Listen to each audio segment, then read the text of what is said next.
রাতের বেলা আমার প্রচণ্ড মাথাব্যথা শুরু হয়েছিল। ছেলে আমাকে বিছানায় শুইয়ে দিয়ে কপালে বরফ দিচ্ছিল। ব্যথায় আমি কাতরাচ্ছিলাম। সে আমার মাথায় হাত বুলিয়ে দিতে দিতে বলল, মা, তুমি কষ্ট পেলে আমার হৃদয় ফেটে যায়। আমি চোখ বুজে শুয়েছিলাম। হঠাৎ সে আমার ঠোঁটে একটা হালকা চুমু দিয়ে বলল, মা, আমি তোমার ছেলে হয়ে জন্মেছি ভুল করে। আসলে আমি তোমার স্বামী হয়ে জন্মেছি। আমি চোখ খুলে তাকালাম। তার চোখে পানি। সে আমার হাত ধরে বলল, আমি তোমাকে ভালোবাসি, একজন পুরুষ যেভাবে তার স্ত্রীকে ভালোবাসে। বিয়ে করো আমাকে, আমি তোমার সব যন্ত্রণার দায়িত্ব নেব। মাথাব্যথার চেয়েও বেশি যন্ত্রণা হল হৃদয়ে। বিছানার পাশের টেবিলে ওষুধের শিশি রাখা ছিল, কিন্তু কোনো ওষুধ এই অবস্থার জন্য নেই। এই গল্পটি সম্পূর্ণ শুনলে আপনাদের পানি অটোমেটিক বের হয়ে যাবে, সো যত দ্রুত সম্ভব হাতের কাছে টিস্যু নিয়ে বসে পড়ো। বিছানার চাদর যেন নষ্ট না হয় সেটা সম্পূর্ণ খেয়াল রাখার অনুরোধ জানিয়ে গল্পটি এখন শুরু করব। তার আগে সর্বশেষ অনুরোধ, দয়া করে এমন পানি বের করার গল্প নিয়মিত শুনতে আমাদের চ্যানেলটি সকলেই সাবস্ক্রাইব করুন। ধন্যবাদ। হ্যালো বন্ধুরা, আমার নাম প্রিয়া খান। আমার বয়স 40 বছর। আমার স্বামীর নাম কামাল খান, বয়স 43 বছর। আমাদের 2 সন্তান, রায়হান আর তনবি। রায়হান 18 বছর বয়সী, বিশ্ববিদ্যালয়ে পড়ে। তনবি 14 বছর বয়সী, স্কুলে যায়। কিন্তু আজকের যে গল্পটি বলবো সেটি আমার জীবনের সবচেয়ে রহস্যময় আর অদ্ভুত অভিজ্ঞতা, যা আমার পুরো পরিবারকে এক অবিশ্বাস্য রোমাঞ্চকর অ্যাডভেঞ্চারের মুখে ফেলে দিয়েছিল। সেদিন ছিল শুক্রবার। আমি রান্নাঘরে দাঁড়িয়ে রাতের খাবারের প্রস্তুতি নিচ্ছিলাম। হঠাৎ রায়হান এসে আমার কাঁধে হাত রেখে বলল, মা, তুমি কি জানো আমাদের বাড়ির নিচে একটা গুপ্ত ঘর আছে? আমি হাসতে হাসতে বললাম, তুই আবার কী সব ভাবছিস রায়হান? এই বাড়িতে আমরা 15 বছর ধরে থাকছি, এমন কিছু থাকলে আমরা জানতাম না? রায়হান গম্ভীর মুখে বলল, মা, আমি মিথ্যা বলছি না। আজ দুপুরে তনবি আর আমি খেলার ছলে বাড়ির চারপাশ ঘুরে দেখছিলাম। তনবি বলল যে সে মাটির নিচ থেকে অদ্ভুত আওয়াজ শুনতে পেয়েছে। এই কথা শুনে আমার মনে একটা অস্বস্তি হল। তনবিকে ডেকে আনলাম। সে এসে বলল, মা, সত্যি। আমি রায়হান ভাইয়ের সাথে বাগানে খেলছিলাম। হঠাৎ মাটির নিচ থেকে কেউ যেন কাঁদছে এমন আওয়াজ শুনতে পেলাম। আমার গায়ে কাঁটা দিয়ে উঠল। কামাল অফিস থেকে ফিরে এল। তাকে পুরো ব্যাপারটা বললাম। কামাল প্রথমে বিশ্বাস করতে চাইল না, কিন্তু বাচ্চাদের জেদের কাছে হার মেনে বলল, ঠিক আছে, চল দেখি কি ব্যাপার। রাত 8:30টার দিকে আমরা 4 জনে বাগানে গেলাম। কামাল টর্চ নিয়ে এসেছিল। রায়হান আর তনবি যেখানে আওয়াজ শুনেছিল সেই জায়গাটায় গেলাম। সেখানে একটা বড় আমগাছের নিচে মাটি অন্যান্য জায়গার চেয়ে একটু নিচু লাগছিল। কামাল কান পেতে শুনল। হঠাৎ তার চোখ বড় হয়ে গেল। সে ইশারা করে আমাদের চুপ থাকতে বলল। আমরাও কান পাতলাম। সত্যি সত্যি মাটির নিচ থেকে কেউ যেন কাঁদছে এমন আওয়াজ আসছিল। আমার হৃদস্পন্দন বেড়ে গেল। কামাল বলল, এটা অস্বাভাবিক। কাল সকালে আমি কয়েকজন শ্রমিক এনে এই জায়গাটা খনন করাব। সেই রাতে আমাদের কারো ঘুম হল না। বারবার মনে হচ্ছিল কেউ যেন আমাদের ডাকছে। রায়হান রাত 2টার দিকে আমার ঘরে এসে বলল, মা, আমার খুব ভয় করছে। মনে হচ্ছে যেন কেউ আমাদের ঘরের চারপাশে ঘুরে বেড়াচ্ছে। আমি রায়হানকে আমার পাশে শুইয়ে নিলাম। কামালও জেগেছিল। তনবিও এসে আমাদের সাথে শুয়ে পড়ল। সেই রাতটা আমাদের কাটল জেগে জেগে। পরের দিন সকাল 8টায় কামাল 3 জন শ্রমিক নিয়ে এল। তারা আমগাছের নিচের জায়গাটা খনন শুরু করল। প্রায় 3 ফুট খনন করার পর একটা পাথরের চাং বেরিয়ে এল। শ্রমিকরা আরও খনন করল। দেখা গেল সেটা একটা পুরাতন কবরের পাথর। কামাল ভয় পেয়ে গেল। বলল, এই বাড়ি কেনার সময় কেউ আমাদের বলেনি যে এখানে কবর আছে। শ্রমিকরাও ভয় পেয়ে কাজ বন্ধ করে দিল। আমি কামালকে বললাম, আমাদের আশেপাশের বয়স্ক কারো কাছ থেকে এই জমির ইতিহাস জানতে হবে। দুপুরে আমরা পাশের বাড়ির 80 বছর বয়সী রহিম চাচার কাছে গেলাম। তিনি এই এলাকায় 50 বছর ধরে থাকেন। তাকে পুরো ঘটনা বললাম। রহিম চাচার মুখ ফ্যাকাশে হয়ে গেল। তিনি বললেন, বাবা, তোমরা একটা বিপদের মুখে পড়েছ। তোমাদের বাড়ির সেই জায়গায় একসময় একটা মেয়ের কবর ছিল। তার নাম ছিল রুকসানা। সে মাত্র 19 বছর বয়সে অস্বাভাবিক মৃত্যুবরণ করেছিল। আমার রক্ত শীতল হয়ে গেল। রহিম চাচা আরও বললেন, রুকসানা ছিল খুব সুন্দরী আর বুদ্ধিমতী। তার বিয়ে হওয়ার কথা ছিল। কিন্তু বিয়ের 3 দিন আগে সে রহস্যজনকভাবে মারা যায়। কেউ জানত না কেন সে মরল। তার লাশ পাওয়া গিয়েছিল পুকুরে ভাসতে। কিন্তু কোনো আঘাতের চিহ্ন ছিল না। কামাল জিজ্ঞেস করল, চাচা, তাহলে তাকে সেখানে কবর দেওয়া হয়েছিল কেন? রহিম চাচা বললেন, রুকসানার পরিবার গরিব ছিল। কবরস্থানে জায়গা কিনতে পারেনি। তাই তাদের নিজের জমিতেই তাকে কবর দিয়েছিল। পরে তার পরিবার অন্যত্র চলে যায়। জমিটা বিক্রি হতে থাকে। এখন পর্যন্ত সেই জমিতে যারাই বাড়ি করেছে তারা সবাই অস্বাভাবিক ঘটনার মুখে পড়েছে। আমার মাথা ঝিমঝিম করতে লাগল। রায়হান জিজ্ঞেস করল, চাচা, কি ধরনের ঘটনা? রহিম চাচা বললেন, রাতের বেলা কান্নার আওয়াজ, দরজা জানালা নিজে নিজে খুলে যাওয়া, আলমারি থেকে জিনিসপত্র পড়ে যাওয়া। কেউ সেখানে বেশি দিন থাকতে পারেনি। তন্বী ভয়ে আমার হাত ধরে রইল। আমি জিজ্ঞেস করলাম, চাচা, এখন আমাদের কি করা উচিত? রহিম চাচা বললেন, তোমাদের একটা মৌলভী সাহেব ডেকে কুরআন পড়াতে হবে। আর রুকসানার আত্মার শান্তির জন্য দোয়া করতে হবে। তাহলে হয়তো সে শান্তি পেয়ে যাবে। আমরা বাড়ি ফিরে এলাম। সারাদিন মন খারাপ ছিল। সন্ধ্যায় কামাল একজন মৌলভী সাহেবকে নিয়ে এল। তিনি পুরো বাড়ি ঘুরে দেখলেন। কবরের জায়গায় গিয়ে কুরআন পড়লেন আর দোয়া করলেন। রাতের দিকে আমরা খাওয়া দাওয়া সেরে ঘুমাতে গেলাম। কিন্তু রাত 12টার দিকে হঠাৎ সারা বাড়ি কেঁপে উঠল। মনে হল ভূমিকম্প হচ্ছে। আমরা সবাই জেগে উঠলাম। কামাল বলল, এটা কোনো ভূমিকম্প নয়, অন্য কিছু। হঠাৎ রান্নাঘর থেকে প্লেট পড়ার আওয়াজ এল। আমরা সবাই একসাথে রান্নাঘরে গেলাম। দেখি সব প্লেট মেঝেতে ছড়িয়ে আছে। অথচ আলমারির তালা বন্ধ ছিল। রায়হান কাপা গলায় বলল, মা, কেউ একজন আমাদের বাড়িতে আছে। হঠাৎ আমার মনে হলো কেউ যেন আমার কানের কাছে ফিসফিস করে কিছু বলছে। আমি কান পাতলাম। একটা মেয়ের কণ্ঠ শুনতে পেলাম, আমি রুকসানা। আমি তোমাদের কোনো ক্ষতি করব না। কিন্তু আমার একটা কথা আছে। আমি ভয়ে কাঁপতে লাগলাম। কামাল আমার কাঁধ ধরে বলল, প্রিয়া, তুমি ঠিক আছো? আমি সবাইকে বললাম, আমি রুকসানার কণ্ঠ শুনতে পাচ্ছি। সে বলছে তার একটা কথা আছে। সেই রাতে আমরা সবাই বসার ঘরে একসাথে বসে রইলাম। আর কোনো অস্বাভাবিক ঘটনা ঘটেনি। কিন্তু আমি বারবার অনুভব করছিলাম কেউ যেন আমাদের দেখছে। পরের দিন সকালে আমি একা বাগানে গেলাম। কবরের জায়গায় দাঁড়িয়ে মনে মনে রুকসানাকে ডাকলাম, রুকসানা, তুমি কি বলতে চাও? হঠাৎ বাতাসে একটা কাগজ উড়ে এসে আমার পায়ের কাছে পড়ল। আমি কাগজটা তুলে দেখলাম। সেখানে একটা ম্যাপ আঁকা। ম্যাপে আমাদের বাড়ির পাশের পুরাতন কুয়ার ছবি আছে।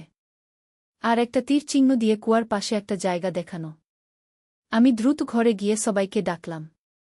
কামাল কাগজটা দেখে বলল, এটা কোথা থেকে এল? আমি পুরো ঘটনা বললাম।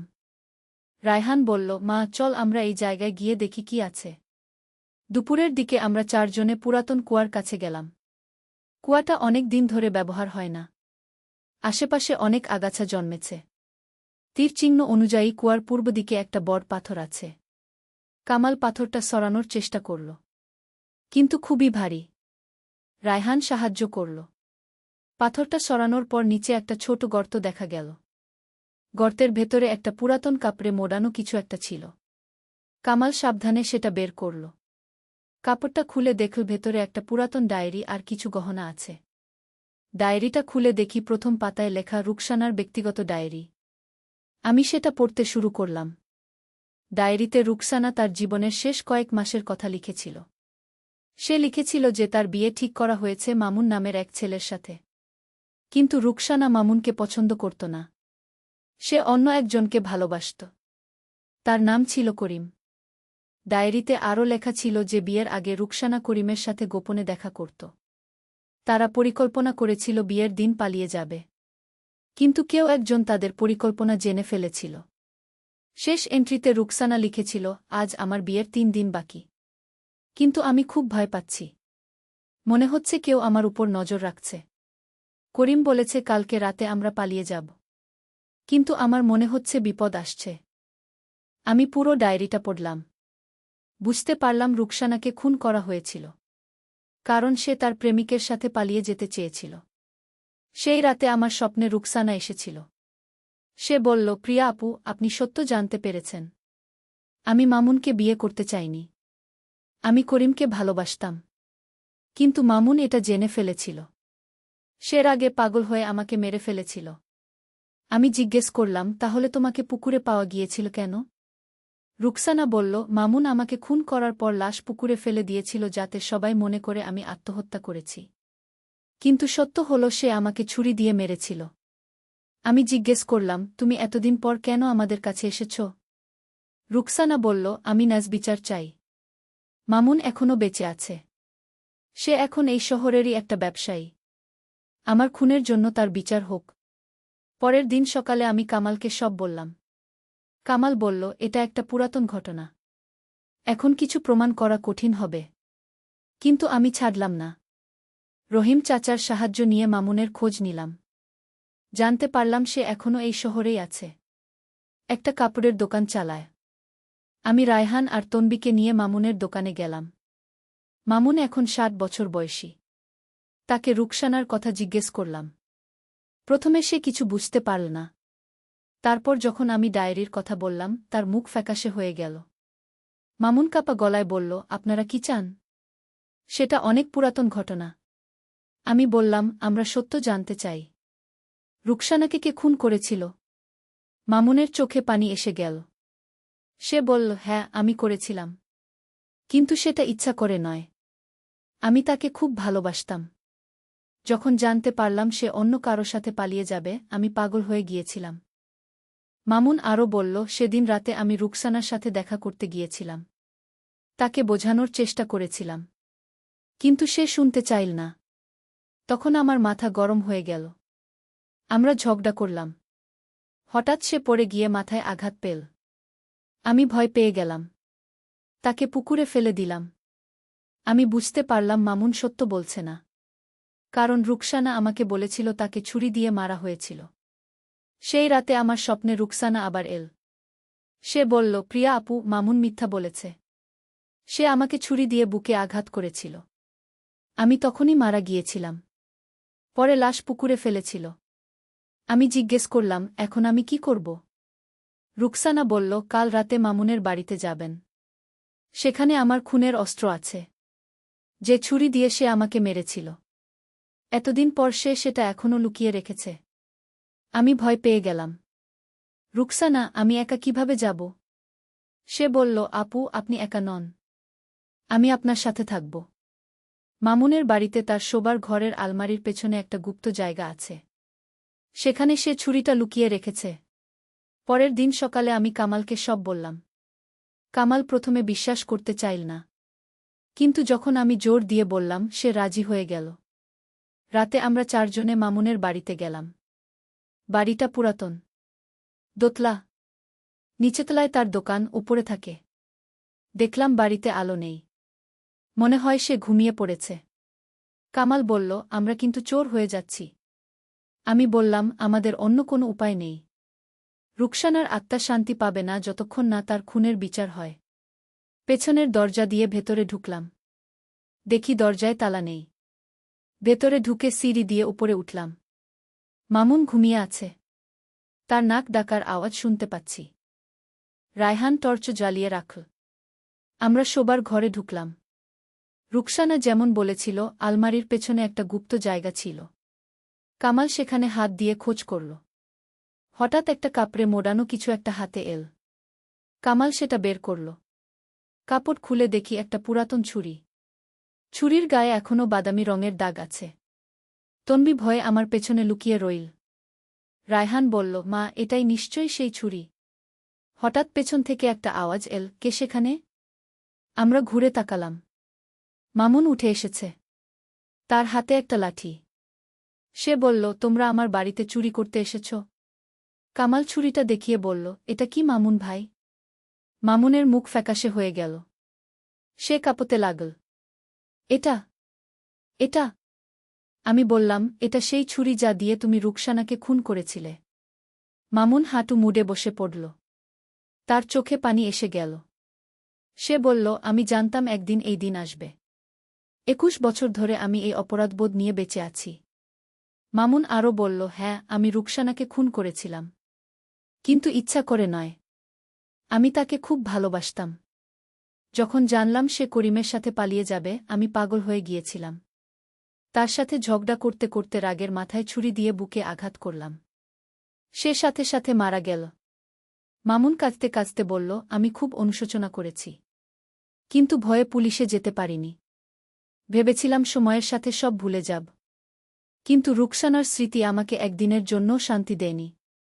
আমি বললাম, এখন তুমি কি করবে? মামুন বলল, আমি পুলিশের কাছে সব স্বীকার করব। রুকসানার পরিবারের কাছে ক্ষমা চাইব।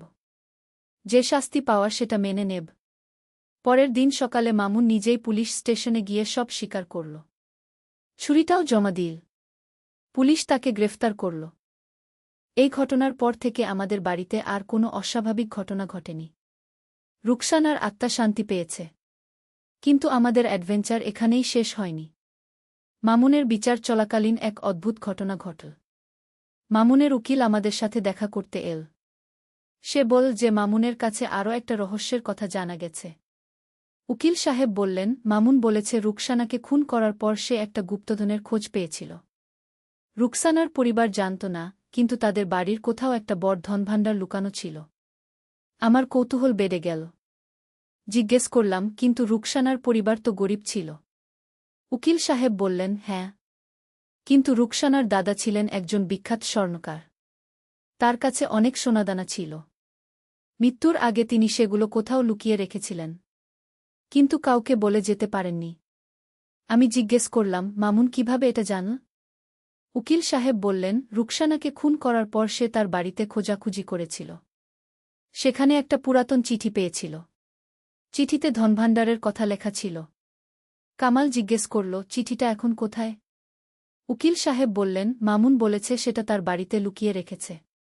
আপনারা চাইলে দেখতে পারেন। আমরা আবার মামুনের বাড়িতে গেলাম। এবার পুলিশের সাথে। মামুন জেল থেকে এসে আমাদের চিঠিটা দিল।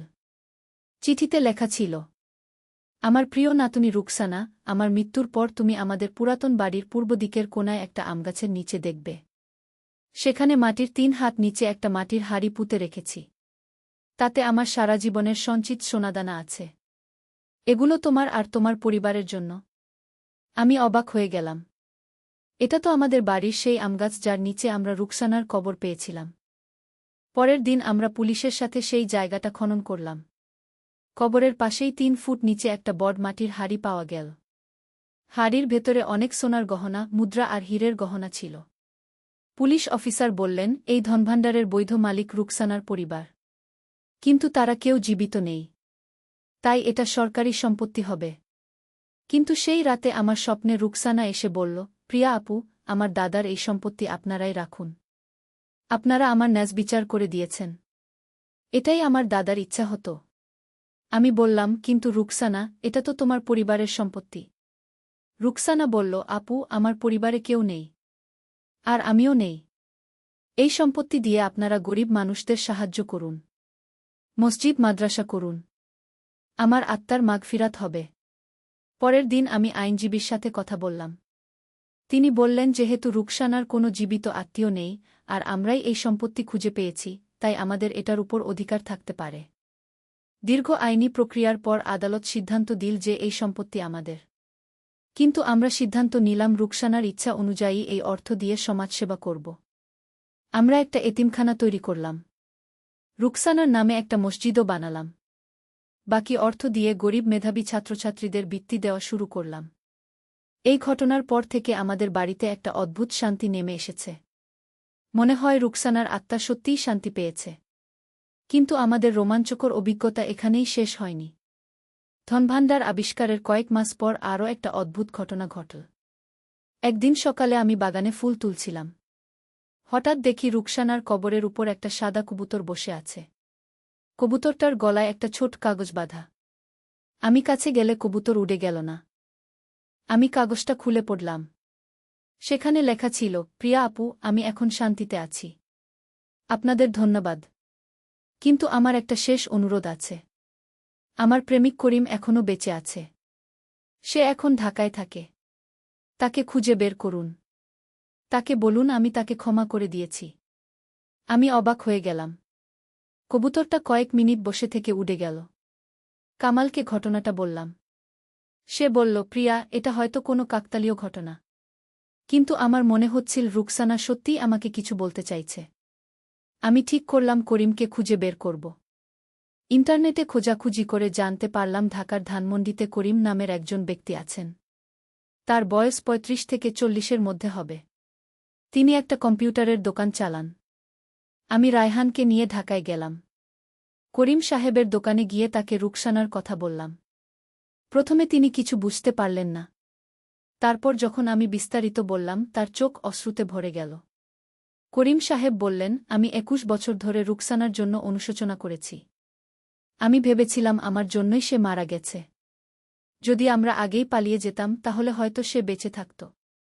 আমি তাকে বললাম, রুকসানা আপনাকে ক্ষমা করে দিয়েছে। আপনি নিজেকে দোষী মনে করবেন না। করিম সাহেব কাঁদতে কাঁদতে বললেন, আমি কখনো বিয়ে করিনি। রুকসানার স্মৃতি নিয়েই বেঁচে আছি। আপনারা যা করেছেন, রুকসানার আত্মা শান্তি পেয়েছে জেনে আমারও শান্তি হয়েছে। করিম সাহেব আরও বললেন, আমি আমার সম্পত্তির একটা অংশ রুকসানার নামে দান করতে চাই। আপনারা যে এতিমখানা করেছেন সেখানে। আমরা ঢাকা থেকে ফিরে এলাম।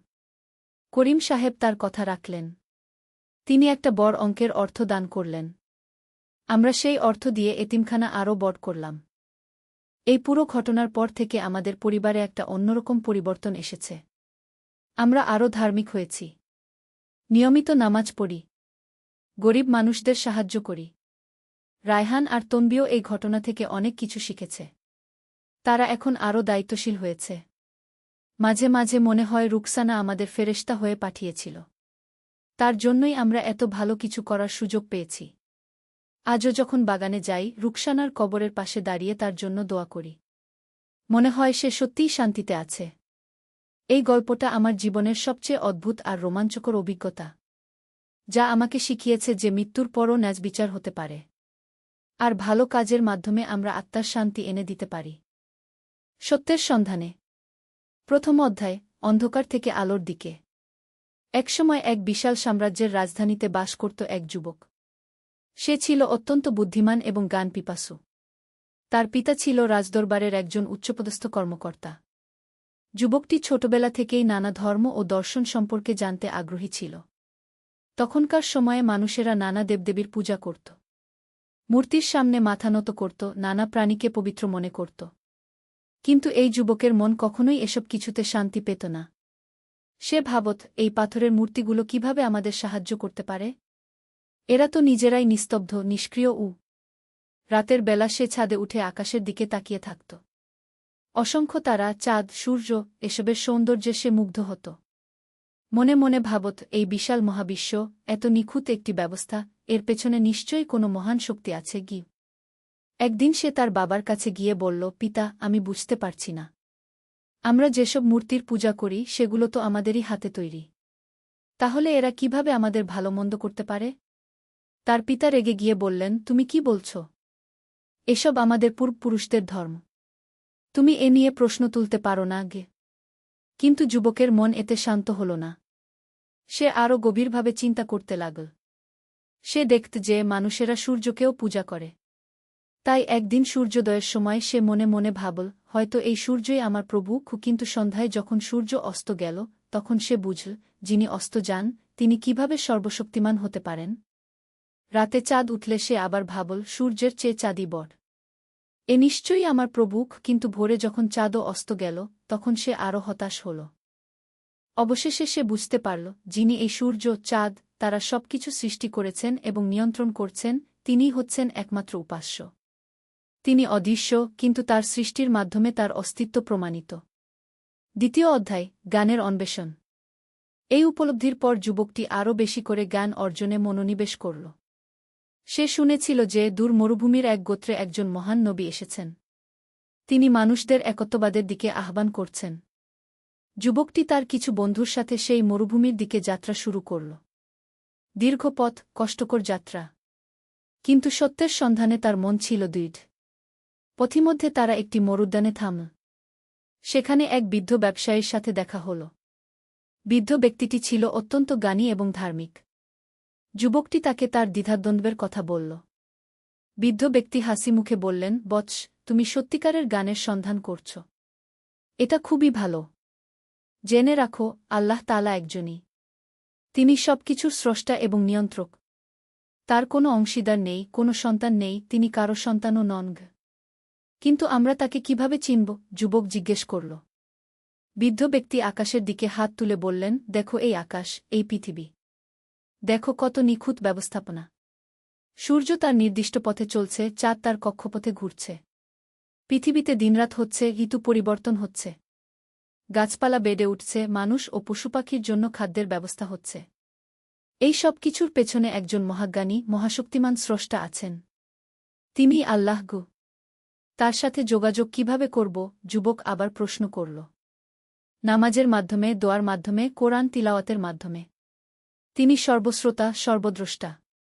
তিনি তোমার হৃদয়ের গোপন কথাও জানেন গো। এই কথাগুলো যুবকের মনে গভীর প্রভাব ফেল। সে বুঝতে পারল যে তার সারা জীবনের খোঁজা সত্য এখানেই রয়েছে। তৃতীয় অধ্যায়, সত্যের আলোকপ্রাপ্তি। বৃদ্ধ ব্যক্তির কাছ থেকে বিদায় নিয়ে যুবকটি আরও কয়েকদিন পথ চল।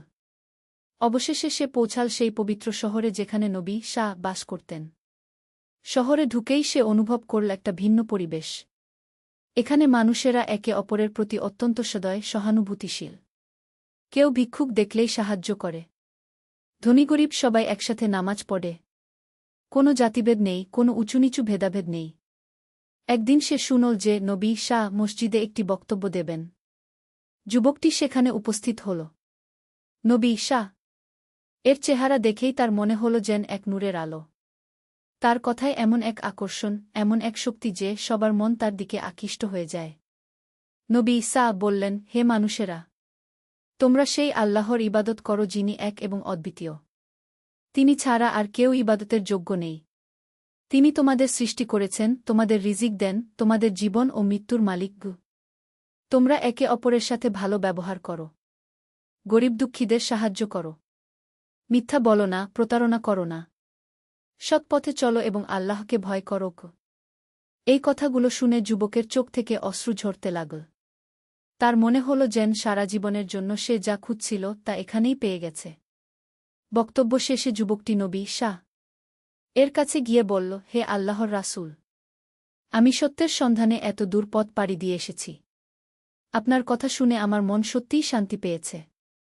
আমি ইসলাম গ্রহণ করতে চাই। নবী শাহ খুশি হয়ে তার মাথায় হাত রেখে বললেন, আল্লাহ তোমাকে হিদায়াত দান করেছেন। তুমি কলেমা শাহাদত পড়ো। যুবকটি বলল, আশহাদু আল্লা ইলাহা ইল্লাল্লাহু ওয়া আশহাদু আন্না মুহাম্মাদুর রাসূলুল্লাহ।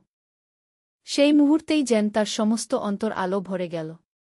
তার মনে হল যেন সারা জীবনের অন্ধকার দূর হয়ে গেছে। চতুর্থ অধ্যায়, নতুন জীবনের শুরু। ইসলাম গ্রহণের পর যুবকটির জীবনে এক নতুন অধ্যায়ের সূচনা হল। সে নামাজ পড়তে শুরু করল, কোরআন শিখতে লাগল এবং ইসলামের বিধিবিধান মেনে চলতে শুরু করল। তার আচার ব্যবহারে এক বিস্ময়কর পরিবর্তন এল। আগে যেখানে সে শুধু নিজের কথা ভাবত, এখন সে অন্যদের সাহায্য করতে এগিয়ে আসে।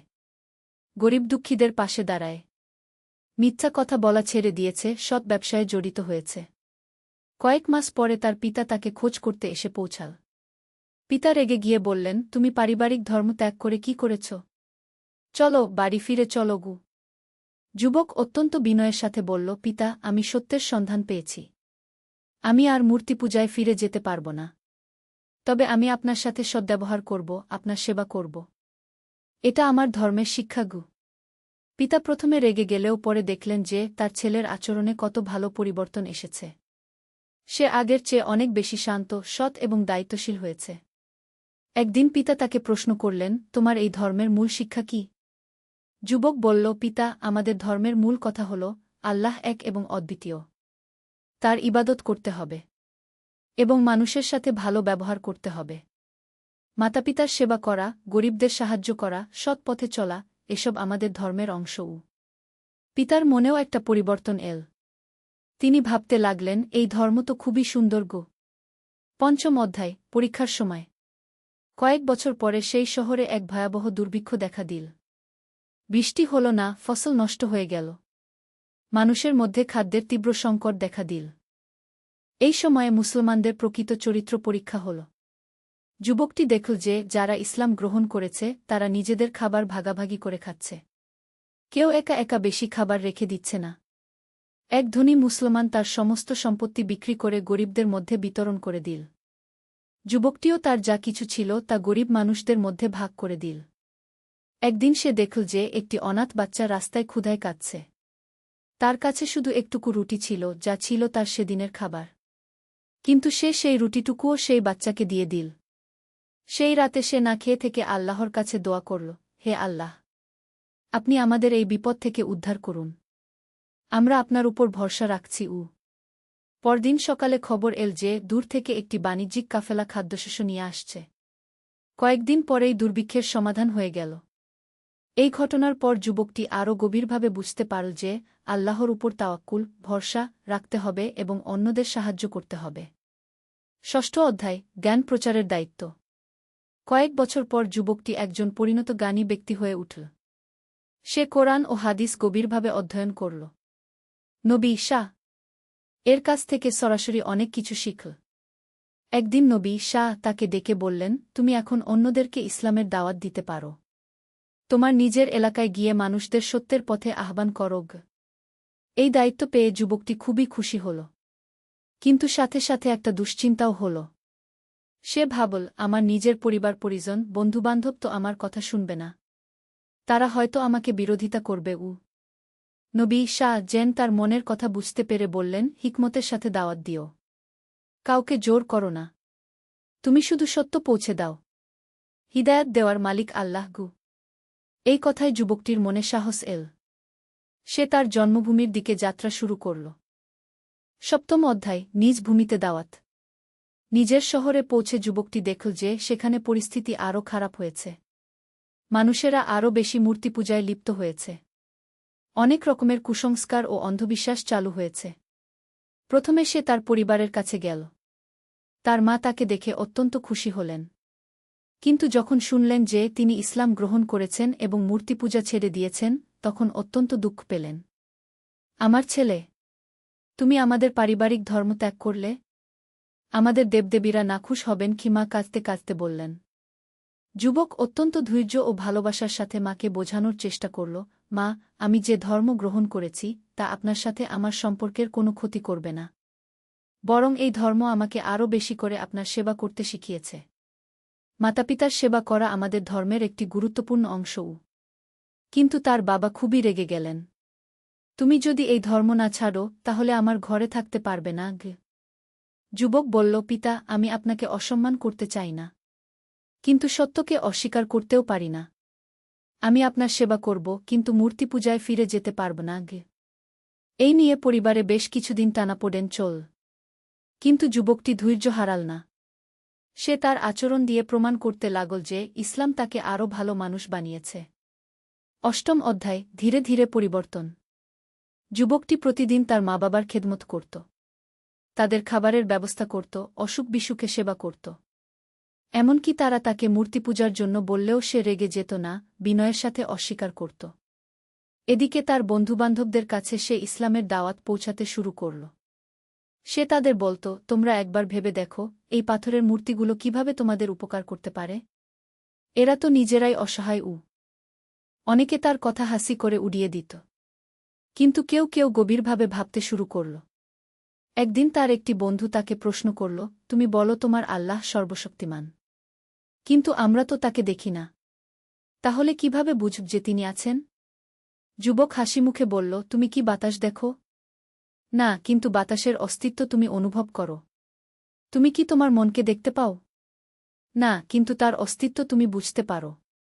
ঠিক তেমনি আল্লাহকেও আমরা তার সৃষ্টির মধ্যে দিয়ে চিনতে পারি। দেখো, আকাশে সূর্য কত নিয়মানুবর্তিতার সাথে উদয় হয় এবং অস্ত যায়। ঋতু পরিবর্তন হয়, গাছে ফল ধরে। এসব কিছুর পেছনে একজন মহান পরিচালক আছেন। তিনি আল্লাহ। বন্ধুটি কিছুক্ষণ চুপ থেকে বলল, তোমার কথায় যুক্তি আছে। আমিও ভাবতে শুরু করেছি। ধীরে ধীরে এভাবে তার কয়েকজন বন্ধু ইসলামের প্রতি আগ্রহী হয়ে উঠল। তারাও কলেমা পড়ে মুসলমান হয়ে গেল। নবম অধ্যায়, বিরোধিতার মুখে ধৈর্য। যখন শহরের কিছু মানুষ ইসলাম গ্রহণ করতে শুরু করল, তখন পুরোহিত ও ধর্মীয় নেতারা চিন্তিত হয়ে পড়ল। তারা দেখল যে তাদের অনুসারী কমে যাচ্ছে। তারা যুবকটির বিরুদ্ধে নানা ষড়যন্ত্র শুরু করল। তাকে নিয়ে মিথ্যা গুজব ছড়াতে লাগল। বলতে লাগল যে সে লোকদের ভুল পথে নিয়ে যাচ্ছে। একদিন কয়েকজন পুরোহিত তার কাছে এসে বলল, তুমি এই এলাকা ছেড়ে চলে যাও, নয়তো তোমার ক্ষতি হবে গে। যুবক শান্তভাবে উত্তর দিল, আমি কারো ক্ষতি করছি না। আমি শুধু মানুষদের সত্যের দিকে আহ্বান করছি। যদি তোমরা মনে করো আমি ভুল, তাহলে তর্কবিতর্কের মাধ্যমে প্রমাণ করো। কিন্তু পুরোহিতরা তর্কবিতর্কে যেতে চাইল না, কারণ তারা জানত যে তাদের যুক্তি দুর্বল। একদিন তারা কিছু দুর্বৃত্তকে দিয়ে যুবকটির উপর আক্রমণ করাল, কিন্তু আল্লাহর রহমতে সে রক্ষা পেল। এই ঘটনার পর কিছু সৎ মানুষ যুবকটির পক্ষে দাঁড়াল। তারা বলল, এই যুবক তো কোনো অন্যায় করছে না, সে অত্যন্ত সৎ ও দয়ালু, তার কথায় যুক্তি আছে, আমরা তার কথা শুনতে চাই। 10ম অধ্যায়, মায়ের হৃদয় পরিবর্তন। এদিকে যুবকটির মা তার ছেলের আচরণ দেখে ধীরে ধীরে প্রভাবিত হতে লাগলেন। তিনি দেখলেন যে ইসলাম গ্রহণের পর তার ছেলে আরও বেশি সৎ, দয়ালু এবং মাতৃভক্ত হয়েছে। একদিন মা অসুস্থ হয়ে পড়লেন। যুবক দিনরাত তার সেবা করতে লাগল। নিজের খাওয়া দাওয়া, ঘুম সব ছেড়ে দিয়ে মায়ের পাশে থাকল। মা তার ছেলেকে বললেন, বৎস, তুমি আমার এত সেবা করছ, অথচ আমি তোমার ধর্মের বিরোধিতা করেছি। যুবক বলল, মা, আপনার সেবা করা আমার ধর্মের শিক্ষা। আল্লাহ বলেছেন মাতাপিতার সাথে সদ্ব্যবহার করতে। আপনি যে ধর্মেরই হন না কেন, আপনি আমার মা। আপনার সেবা করা আমার কর্তব্য। মায়ের চোখে পানি এসে গেল। তিনি বুঝতে পারলেন যে তার ছেলের ধর্ম সত্যিই সুন্দর। কয়েকদিন পরে মা সুস্থ হয়ে উঠলেন। একদিন তিনি তার ছেলেকে বললেন, বৎস, তোমার ধর্ম সম্পর্কে আমাকে আরও বলো, আমি জানতে চাই। যুবক খুবই খুশি হয়ে মাকে ইসলামের মূল বিষয়গুলো বোঝাতে লাগল। আল্লাহর একত্বের কথা, নামাজের গুরুত্ব, দানস্তকার ফজিলত, পরকালের জীবনের কথা। মা মনোযোগ দিয়ে সব শুনলেন। কয়েকদিন গভীর চিন্তাভাবনার পর তিনি বললেন, বৎস, আমিও তোমার ধর্ম গ্রহণ করতে চাই। সেই দিন মা কলেমা পড়ে ইসলাম গ্রহণ করলেন। যুবক আনন্দে কেঁদে ফেল। তার মনে হল যেন আকাশ থেকে খুশির বৃষ্টি নামছে। একাদশ অধ্যায়, সমাজে পরিবর্তনের সূচনা। মায়ের ইসলাম গ্রহণের খবর শুনে আশেপাশের অনেক নারী কৌতূহলী হয়ে উঠল। তারা এসে তার মায়ের কাছে ইসলাম সম্পর্কে জানতে চাইল। মা তাদেরকে বললেন, এই ধর্মে নারীদের অনেক সম্মান আছে। মা হিসেবে আমরা পুত্রের জন্নতের চাবি। স্ত্রী হিসেবে আমরা স্বামীর অর্ধেক দিন। কন্যা হিসেবে আমরা বাবার জন্নতের কারণ গি। আর সবচেয়ে বড় কথা হল, এই ধর্মে আল্লাহর কাছে নারী পুরুষ সবাই সমান, কোনো ভেদাভেদ নেই। এই কথা শুনে অনেক নারী ইসলামের প্রতি আগ্রহী হয়ে উঠল। ধীরে ধীরে কয়েকজন ইসলাম গ্রহণ করল। অন্যদিকে যুবকটি পুরুষদের মধ্যে দাওয়াতের কাজ চালিয়ে যেতে লাগল। সে একটি ছোট মসজিদ তৈরি করল। সেখানে নিয়মিত নামাজ হতে লাগল। প্রতি শুক্রবার জুমার খুতবা দিত। তার খুতবার বিষয়বস্তু হতো আল্লাহর একত্ব, নৈতিক জীবনযাত্রা, পারস্পরিক সহযোগিতা, দানসদকার গুরুত্ব। এই খুতবা শুনে অনেক মানুষের মন পরিবর্তন হতে লাগল। এমনকি কিছু মূর্তিপূজারীও চিন্তা করতে শুরু করল। দ্বাদশ অধ্যায়, বাবার হৃদয় গলে যাওয়া। যুবকটির বাবা এতদিন ইসলামের বিরোধিতা করে আসছিলেন, কিন্তু দেখতে পেলেন যে তার স্ত্রী ইসলাম গ্রহণের পর আরও বেশি শান্তিতে আছেন। তিনি আরও বেশি ধার্মিক হয়েছেন, আরও বেশি দানসদকা করেন। একদিন বাবা অসুস্থ হয়ে পড়লেন। ডাক্তার বললেন যে তার অবস্থা গুরুতর। যুবক ও তার মা দিনরাত বাবার সেবা করতে লাগলেন। সেই সময় যুবক তার বাবার কাছে বলল, বাবা, আপনি সুস্থ হয়ে উঠুন। আমি আল্লাহর কাছে আপনার জন্য দোয়া করছি। বাবা বললেন, তুমি তো আমার ধর্মের বিরোধিতা করেছ, তাহলে আমার জন্য দোয়া করছ কেন? যুবক বলল, বাবা, আপনি আমার পিতা। আমি আপনাকে ভালোবাসি। আমি চাই আপনি সুস্থ হয়ে উঠুন এবং সত্যের পথ খুঁজে পান। বাবার চোখে পানি এসে গেল। তিনি বুঝতে পারলেন যে ইসলাম তার ছেলেকে আরও ভালো মানুষ বানিয়েছে। কয়েকদিন পরে বাবার শরীর আরও খারাপ হল। মৃত্যুর আগে তিনি তার ছেলেকে ডেকে বললেন, বৎস, আমি এখন বুঝতে পারছি যে তোমার পথই সত্য। আমিও ইসলাম গ্রহণ করতে চাই। যুবক আনন্দে ও দুঃখে একসাথে কেঁদে ফেল। বাবা কলেমা পড়লেন এবং কয়েক ঘণ্টা পর তিনি ইন্তেকাল করলেন। যুবক মনে করল যে তার বাবা ঈমানের সাথেই দুনিয়া থেকে বিদায় নিয়েছেন। ত্রয়োদশ অধ্যায়, ইসলামী সমাজের বিকাশ। বাবার মৃত্যুর পর যুবকটি আরও বেশি করে দাওয়াতের কাজে মনোনিবেশ করল। তার নেতৃত্বে ছোট একটি ইসলামী সমাজ গড়ে উঠল। এই সমাজের বৈশিষ্ট্য ছিল, সবাই একসাথে নামাজ পড়ত, ধনী গরিবের মধ্যে কোনো ভেদাভেদ ছিল না। কেউ সমস্যায় পড়লে সবাই সাহায্য করত। কোনো মিথ্যা, প্রতারণা, চুরি ডাকাতি ছিল না। নারী পুরুষ সবাই সম্মানিত জীবনযাপন করত। আশেপাশের শহর থেকে মানুষ এসে এই সমাজ দেখে অবাক হতো। তারা বলত, এরা কিভাবে এত শান্তিতে, ভালোবাসায় থাকে? একদিন পাশের শহর থেকে এক ব্যবসায়ী এলেন। তিনি কয়েকদিন এই মুসলিম সমাজে থেকে গেলেন। তিনি দেখলেন যে এখানে কেউ তার সাথে প্রতারণা করে না। সবাই সৎ ব্যবসা করে। কেউ দরিদ্র হলে সবাই তাকে সাহায্য করে। ব্যবসায়ী যুবকটির কাছে এসে বললেন, আপনাদের এই জীবন ব্যবস্থা অসাধারণ। এর রহস্য কি? যুবক বলল, আমাদের একমাত্র গোপন কথা হল, আমরা আল্লাহকে ভয় করি এবং একে অপরকে ভালোবাসি। আমরা জানি যে আমরা যা কিছু করি, আল্লাহ সব দেখেন। তাই আমরা সৎ কাজ করতে চেষ্টা করি গি। ব্যবসায়ী বললেন, আমিও এই ধর্ম গ্রহণ করতে চাই গি। এভাবে ধীরে ধীরে ইসলাম ছড়িয়ে পড়তে লাগল। চতুর্দশ অধ্যায়, জীবনের শেষ পর্যায়ে। অনেক বছর পেরিয়ে গেল। যুবকটি এখন একজন বয়স্ক, সম্মানিত ব্যক্তি। তার চুলদাড়ি সাদা হয়ে গেছে। কিন্তু তার চোখে এখনও সেই তেজ, সেই উৎসাহ। তিনি এই দীর্ঘ জীবনে অনেক মানুষকে ইসলামের পথে আনতে পেরেছেন। অনেক মসজিদ, মাদ্রাসা, এতিমখানা তৈরি করেছেন। গরিব দুঃখীদের সেবা করেছেন। একদিন তিনি অসুস্থ হয়ে পড়লেন। তার ছেলেমেয়েরা, শিষ্যরা তার চারপাশে জড়ো হলেন। মৃত্যুর আগে তিনি তাদেরকে বললেন, আমার প্রিয় সন্তানেরা, আমি আমার জীবনে যা পেয়েছি তা আল্লাহর অনুগ্রহেই পেয়েছি। আমি কিছুই ছিলাম না, সত্যের সন্ধানী একজন তরুণ ছিলাম মাত্র। আল্লাহ আমাকে হিদায়াত দান করেছেন। তোমরাও সত্যের পথে চলো। আল্লাহকে ভয় করো। মানুষের সেবা করো। ইসলামের সুন্দর শিক্ষাগুলো অন্যদের কাছে পৌঁছে দাও। মনে রেখো, দুনিয়ার জীবন ক্ষণস্থায়ী। আসল জীবন পরকালে। সেই জীবনের জন্য প্রস্তুতি নাও। এই কথা বলে তিনি চোখ বন্ধ করলেন এবং খিলা ইলাহা ইল্লাল্লাহকে পড়তে পড়তে ইন্তেকাল করলেন। উপসংহার, অনন্ত প্রভাব। তার মৃত্যুর পর পুরো শহরের মানুষ তার জানাজায় অংশগ্রহণ করল। হিন্দু, বৌদ্ধ, খ্রিস্টান সবাই এসেছিল। কারণ তিনি সবার কাছেই ছিলেন একজন সৎ, দয়ালু মানুষ। তার মৃত্যুর পরও তার রেখে যাওয়া আদর্শ, শিক্ষা প্রতিষ্ঠান, দাতব্য সংস্থাগুলো কাজ করতে থাকল। তার শিষ্যরা তার কাজ এগিয়ে নিয়ে গেল। বছরের পর বছর ধরে মানুষেরা তার কথা স্মরণ করল। কিভাবে একজন সত্যসন্ধানী তরুণ ইসলাম গ্রহণ করে গোটা সমাজকে পরিবর্তন করে দিয়েছিল। তার জীবনী থেকে মানুষেরা শিক্ষা নিত।